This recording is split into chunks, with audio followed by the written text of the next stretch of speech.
Okay, friends, the very first thing we're gonna do is go into our brush library, go to sketching, and pick your favorite sketching pencil brush. I like to use HB pencil.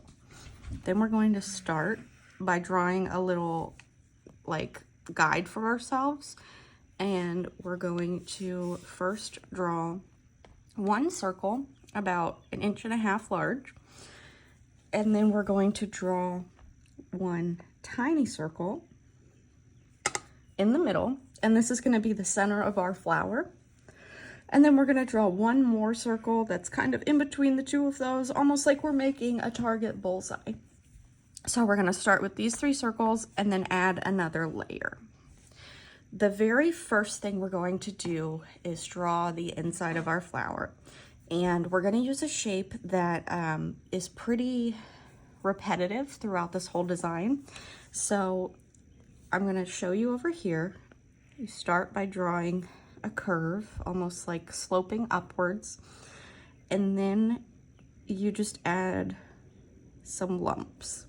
So it looks almost like when you're drawing, you know, peas in a pod, or if you're drawing some kind of like Scooby chip or something, that's the shape we're going to use. And the only thing we're going to change about it throughout the process is the way that these lumps are formatted.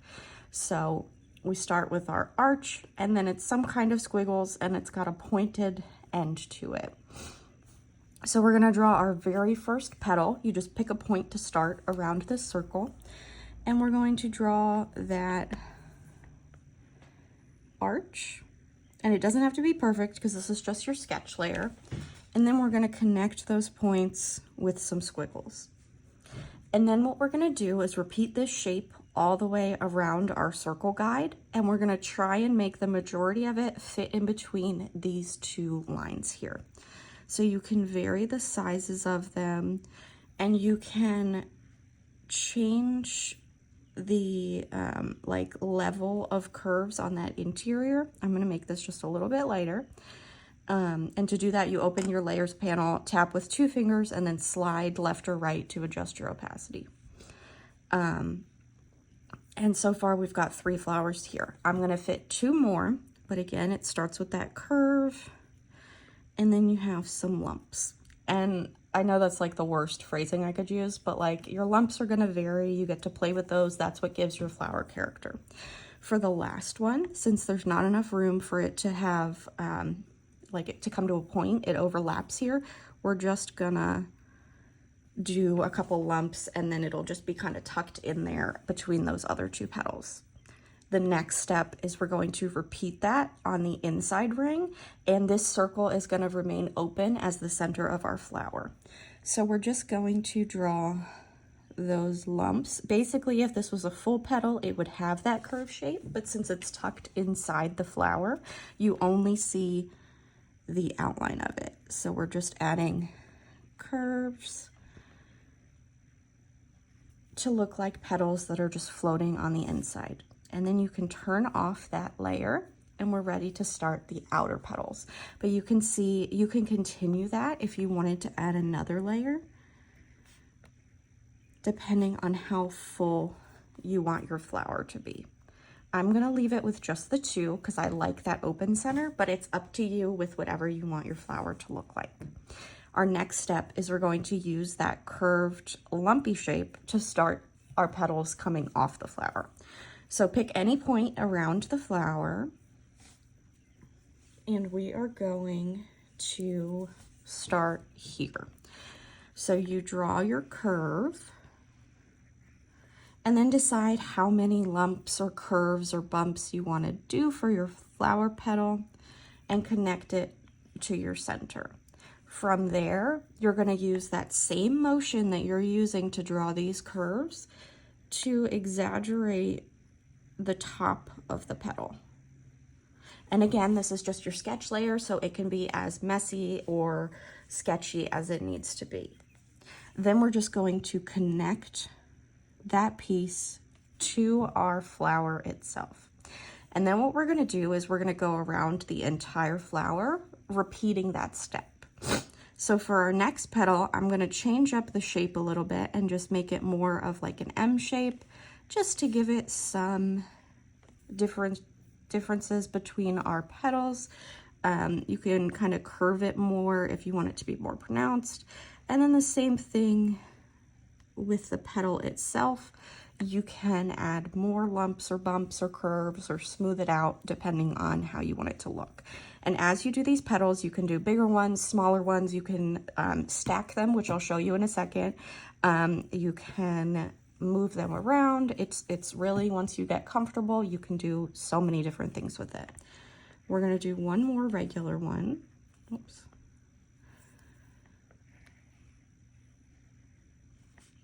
With just some little lumps there, and then we're going to stack some.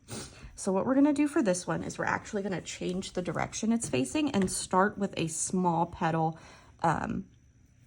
Just skip a little bit of space so that you can put the big petal behind it, and we're going to start with a little one. So we've got our curve to the point, and then we've got our little lumps and bumps there, and then we connect the petal to the center of the flower.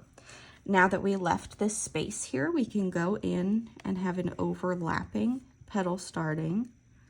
Again, do your little squiggles, and then you're going to bring that petal over almost all of the way, but still leaving this petal in front of it. And then we've just got space for 2 more. Repeating those steps, your arch with the point and your little squiggles, and then your petal part for the last 2. The cool thing about this flower is that once you get the hang of making these shapes, you're pretty much on track to finish your design because it's the same shape over and over and over again. Then if you want to add some leaves, you can go ahead and do that. For the leaves, you can either do like a rounded upside down U, or you can do like an arch with a point, which we've done plenty of times before. For this particular one, I'm gonna do a mixture of the two, and we'll just see what we like. So again, you make an arch to a point and then curve back down to your flower. I like to layer my leaves, put them in between petals, add a couple at a time, and it's all just depending on preference. So here are what the round ones would look like. And then we'll do another pointy set. And I like to do them in clusters, so you don't have to. You can put just one here and there. Again, it just all depends on the style you like and how many you'd like to add. But I think that that looks pretty good. And then we're gonna go into our outlining step. So what I'm gonna do here is add another layer, go into my brushes and pick Studio Pen under inking. And then we can lower the opacity of our first layer just so that it's easier to see. And we're gonna go in and really smooth out those lines, define our lines, and make it a polished looking flower. So I like to start in the middle, and I always hold my pen a little bit at an angle, and I move my canvas by pinching with 2 fingers. I do this with paper as well. I always turn my paper so that my hand is comfortable, because you want those lines to be as smooth as possible as you're filling them in. So if you feel like your grip is awkward, feel free to adjust, turn your iPad, turn your paper, do whatever you need to do to make sure that pulling those lines is comfortable for you. And I try to maintain a solid pressure throughout. If you struggle with that, you can go into your brush properties under stabilization, and you can adjust your streamline. I keep mine at about 38%. That way I still have enough control over my brush, but if it helps you to turn that up, you can absolutely do so. You can also go into the calligraphy options and use your monoline brush, as that will be a consistent weight throughout. Oops, I forgot to change my brush back. Inking Studio Pen. And again, that was our sketch layer, so you absolutely can change and adjust anything that you want to on this new outline layer. for the center flowers, you just want to kind of keep it around that circle. There can be some little squiggles and overlaps, but you want to remain around that circle shape, just because it makes it easier for you to keep it consistent.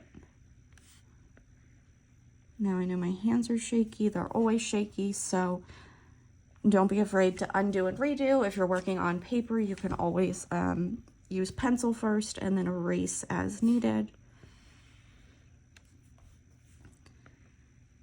Flowers are imperfect in nature, so don't ever feel like you're not doing a good enough job, because I bet you if you went outside, there are no flowers around you that are going to be perfect.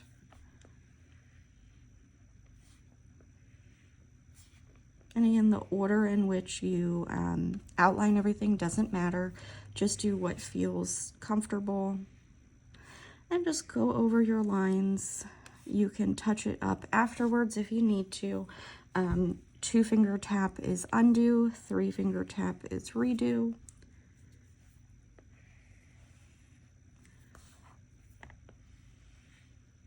And that's the beauty of digital art, is you can undo and redo as many times as you need.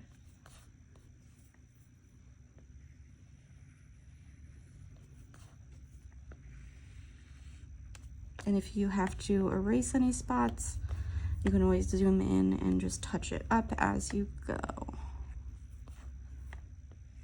And I show you this with my shaky hands and my constant undo redo, so that you know, even when you've been doing it a while, that's totally normal.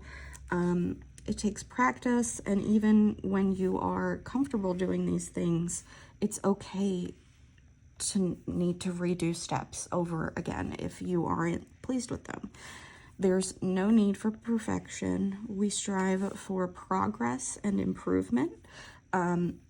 I don't expect anyone to be perfect at these. I'm not.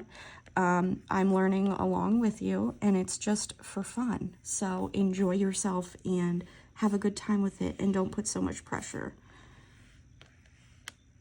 Okay, so here is our outlined flower. I'm going to turn off our sketch layer. Look how good that looks.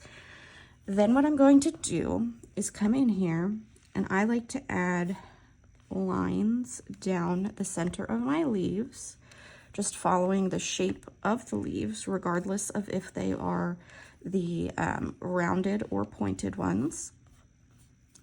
Because when you look at leaves, they all have that veining, and this is really typical of that like tattoo style you'll see. Then what I like to do is go in and add some detail lines. For this style, I do it differently. I only do 2 or 3 lines on the inside of the petal, and they just follow the shape of the petal, and they can be as tall or as short or as thick as you like them to be, but you just let them curve, and you can have it come out where that overlaps. Just let them curve around your petals. What this does is it gives the illusion of that movement. Oops. And I learned how to do this just by, you know, Googling different images and looking at the styles and practicing the different shapes and freehanding until I was comfortable figuring out how to teach you all how to make something like this. So you can do that yourself. You can, you know, look at styles and figure out what is characteristic of a certain style of drawing, what bold lines or thin lines or sketchy lines. It all varies depending on the style you're trying to emulate, and that's why we do these doodle workbooks, to get you comfortable with different things. Okay, so you could totally stop here if you wanted to, but what I'm going to do is I'm going to show you how to do some fun, like simple shading that will really make this pop. So I added another layer. I'm sticking with the same brush, and what we're going to do is we're going to go in and kind of like follow the outline of our petals, and just watch this first one. We want it to have a consistent width of space left white around the flower and petal, and it doesn't have to be perfect, but we're just going to fill in the color filled area and leave that white outline. And if it's easier for you to just do a whole new layer, color in the entire thing, and then go in and erase out that outline portion, you can do that too. And then we're just gonna follow the petals around. Now on the ones that have overlap, we're going to do the same thing to start, where it doesn't touch the outline, but where the petal overlaps, it's okay to have your outline touch that petal, because this flower would be tucked underneath and the line, the white outer edge would really follow around here. So it's hidden and we can't see that portion. So I'm just gonna repeat those steps, allowing for that overlap. And again, if there's a spot that didn't quite turn out, you can just use your eraser and clean it up. It does not have to be perfect. This is, again, just to add some character to your flower. And for this one, there's quite a bit of overlap. So just keep that in mind as you go through, cleaning up as you like. And then for this one, there's overlap on both sides. So the only parts that will have that white outer edge are the top and the bottom of the petal, if you're looking at it this way. All right, and then we're gonna repeat on the inside. And again, the only parts that are going to have the white edge visible are the parts that are not tucked under another petal.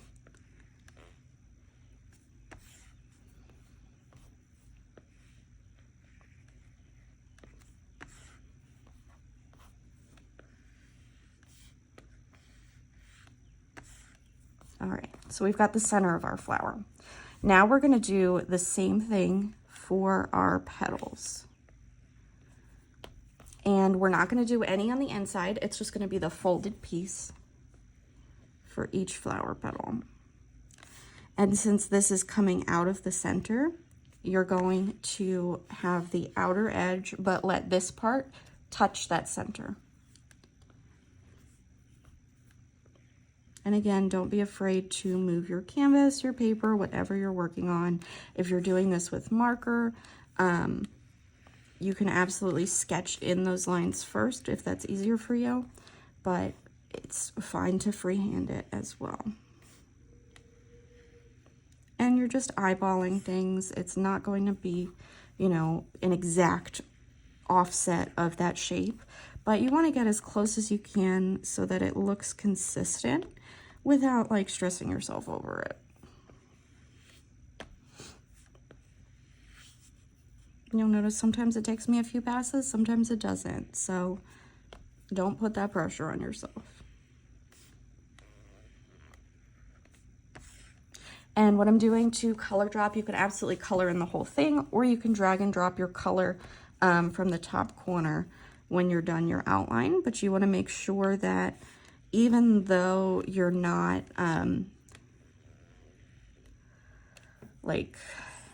you want to make sure you have a completely closed shape and that you're not missing these areas. You still have to outline it because we are on a new layer. Otherwise, you would have to do reference, make your layer a reference. But this is just easier to remember to outline the whole area that you're filling. So again, if I color dropped here, it would fill the whole canvas. So I want to make sure that I still outline those edges where the black will touch the center of the flower.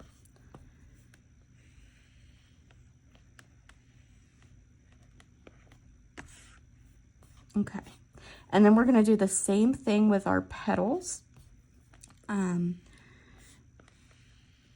where the only part that has the outline is where it's not overlapping something. And then make sure to fill in that whole shape so you can color fill. And you're leaving that white outline on both sides of the middle as well.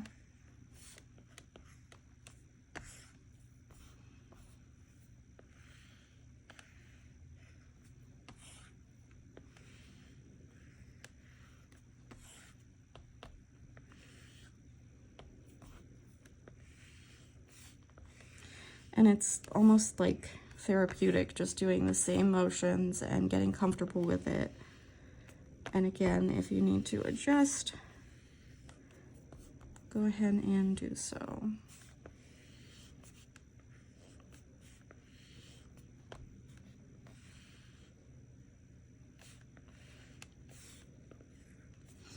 And a good tip for making those nice straight lines is after you draw that line, you can hold it still and your iPad Procreate will go ahead and make it straight for you. It's not a necessary step, but it helps if you aren't comfortable drawing straight lines yet.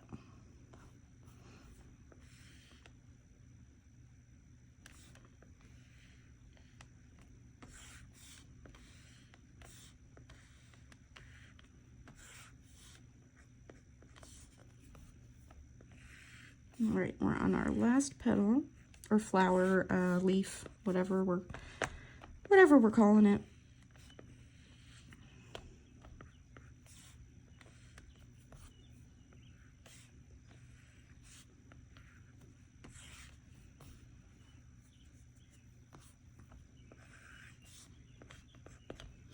All right, so you can absolutely leave your flower like this if you're satisfied with that, or you can double tap on the layer, adjust your opacity to have kind of like a black and gray look, or you can go in and color drop to change the color, or you can put your layer on alpha lock and then take your color and color over any areas that you want to be that color. So there's a couple different ways that make filling it in really easy.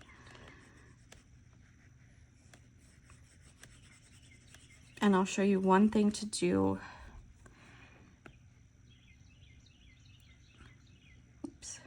We are going to put our line art layer at the very top so that nothing has lowered opacity that shouldn't.